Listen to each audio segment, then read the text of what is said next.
इस रामायण को वाल्मीकि जी ने लिखा तो लिखने के पहले नारद जैसे आप्तवक्ता के द्वारा राम कथा को सुना।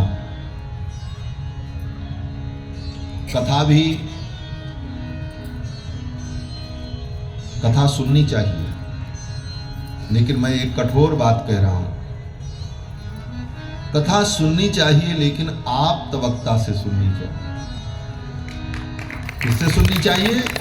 आप्तवक्ता। आप्त का मतलब प्रामाणिक, सत्य वक्ता हो, प्रामाणिक हो, उसकी वाणी में प्रामाणिकता हो। ये नहीं कि कहीं के तुक्का तुक्की भिड़ा करके, तुकबंदी करके,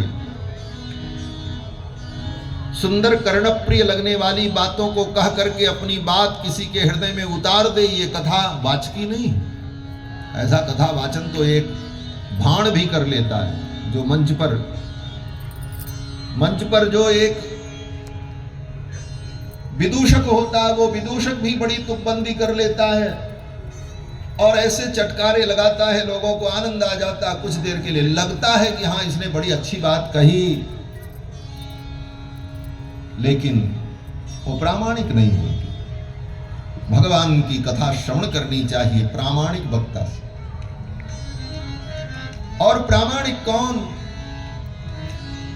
जाति से, गुण से, जन्म से कहते नहीं। भगवान के चरणों की भक्ति हो, शास्त्र निष्ठा हो, ऐसे प्रामाणिक व्यक्ति से सुने, भले वो कौवा ही क्यों न हो। गरुड़ जी ने किससे कथा सुनी? कौवा से।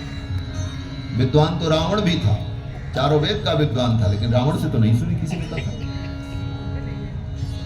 प्रामाणिक हो, आप्तवक्ता हो, उससे कथा श्रवण करनी चाहिए, तब वह कथा हृदयंगम हो जाती है।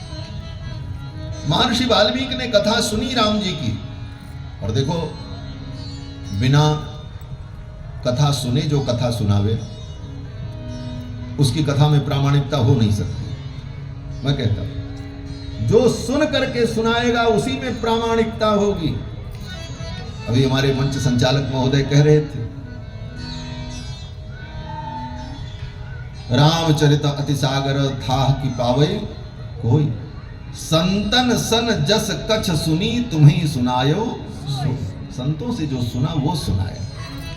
ये प्रामाणिकता होनी चाहिए। प्रामाणिक व्यक्ति से सुन करके जब व्यक्ति सुनाता है तभी प्रामाणिकता आती है। महर्षि वाल्मीकि ने नारद जी से सुना, अपने मन से नहीं सुनाया, सुन करके सुनाया। आजकल लोग बिना सुने सुनाते हैं, बिना सुने सुनाते हैं, और उसके बाद उनकी महिमा में लोग कहते क्या है? बोले महाराज एक दिन नहीं पढ़ने गए। हाँ, एक दिन पढ़ने नहीं गए और कहीं पढ़ने का मौका इन्हें नहीं मिला, कभी इन्होंने कुछ पढ़ा नहीं, लेकिन देखो कितना ज्ञान इनको प्राप्त हो गया। इसी को बड़ा अच्छा समझते। अरे महाराज, गुरु के चरणों में बैठ करके जिसने नाक नहीं रगड़ी, उसको शास्त्र का ज्ञान कभी हो नहीं सकता। अगर इसी तरह सबको ज्ञान होने लग जाए बिना कुछ किए, तो फिर भगवान और गुरु की इस दुनिया में फिर जरूरत ही क्या रह जाएगी। किसी को तो गुरु की शरण में जाना पड़ेगा। हाँ, ये बात अलग है कि साक्षात भगवान ही तुम्हारे गुरु बन जाएं, इतनी तुम्हारे अंदर योग्यता हो, तो मैं उसका विरोध नहीं करता हूं। ऐसे भी भक्त हुए हैं, जैसे ध्रुव जी महाराज। ध्रुव जी कहीं किसी गुरु से पढ़ने नहीं गए, लेकिन हाँ, नारद जी जैसे गुरु से उन्होंने दीक्षा जरूर प्राप्त की। नारद जी के उपदेश का पालन किया, और परिणाम क्या हुआ कि जगत गुरु माने भगवान, कृष्णम वंदे जगत गुरु, और भगवान कृष्ण, भगवान नारायण स्वयं पधारे और अपने ज्ञान में शंख को ध्रुव के कपोल पर स्पर्श करा दिया। कृतांजलिम ब्रह्ममयेन कंबुना स्पर्श बालम कृपया कपोले, सवै तदैव प्रतिपादितां गिरम दैवीं परिज्ञात परात्म निर्णयः। उसी समय चारों वेद 6 शास्त्र का ज्ञान ध्रुव के अंदर प्रकट। ये बात अलग की है, परंतु किसी प्रामाणिक आप्तवक्ता से सुन करके ही कथा सुनानी चाहिए, तभी उसकी वाणी में आप्तता आती है, प्रामाणिकता आती है। और प्रामाणिक व्यक्ति से ही कथा श्रवण करनी चाहिए। वाल्मीकि जी ने देवर्षि नारद से सुना।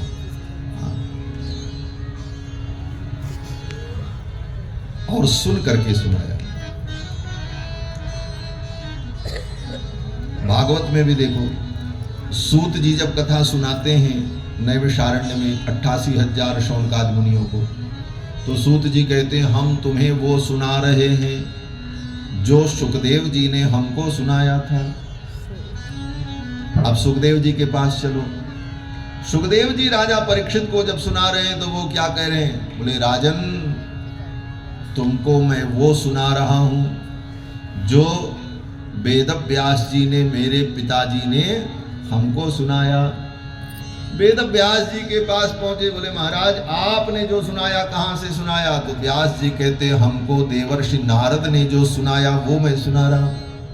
नारद जी से पूछा गया भाई आप कहां से सुना रहे हो? नारद जी ने कहा मेरे पिता ब्रह्मा जी ने हमको जो सुनाया वो हम सुना रहे हैं। ब्रह्मा जी से पूछा गया आपने कहां से सुना? तो ब्रह्मा जी ने कहा भगवान श्री हरि ने मुझे जो भागवत कथा सुनाई 4 श्लोकों में वो मैं सुना रहा हूं।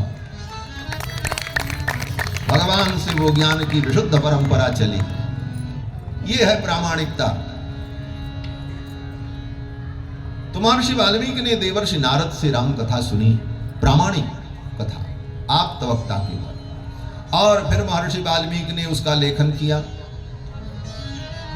और लेखन करने के बाद उस कथा को लवकुश ने गाया। और जब लवकुश ने गाया तो स्वयं श्री राम जी ने बैठ करके इस कथा को आद्योपांत सुना।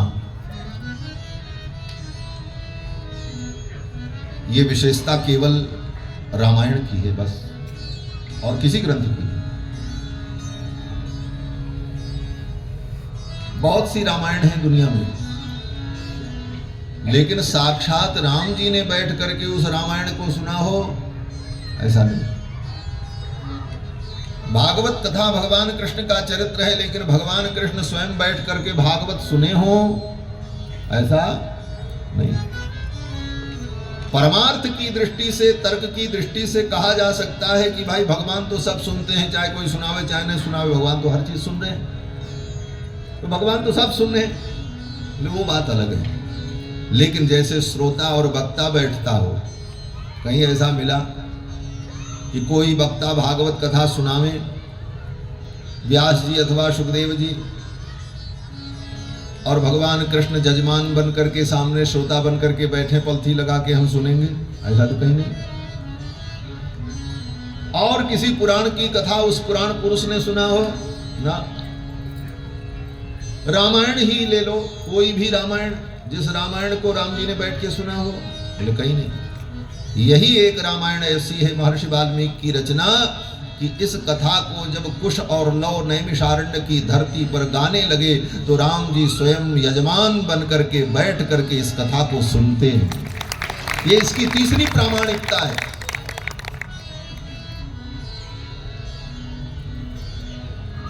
लिखने वाला सत्य वक्ता हो, और उसको जिसने विषय वस्तु प्रदान की वो भी सत्य वक्ता हो, और जिसके विषय में लिखा जा रहा हो वो भी सत्य वक्ता हो, और लिखने के बाद जिसका वर्णन है वो स्वयं सुन करके उसको वेरीफाई कर दे। आपका जीवन चरित्र हम लिखें, आपका जीवन चरित्र हम लिखें, तो उसमें अंतिम प्रामाणिकता की मोहर कब लगेगी? बोले जब आप कह दो कि हाँ इसमें जो लिखा है वो सही है, ये मेरे जीवन की सत्य घटना है। इससे बड़ी प्रामाणिकता और क्या? और आपको पता ही नहीं, और आपका जीवन चरित्र हमने लिख दिया, तो उसमें तो कहीं संदेह हो भी सकता है। राम जी के इस चरित्र को, रामायण को, श्री जानकी जी के इस पावन चरित्र को महर्षि वाल्मीकि ने लिखा, और राम जी ने बैठ करके सुना। और राम जी ने अकेले नहीं सुना, संपूर्ण प्रजा के सहित। ऐसा भी नहीं है कि जो राम जी के विषय में कोई अतिशयोक्ति लिख दी जाए और राम जी उसको मान लें, चलो ठीक है मेरी महिमा का वर्णन हो रहा है। वहां सब लोग बैठ करके सुन रहे हैं, कहीं किसी के साथ कोई पक्षपात नहीं है, और सभी लोगों ने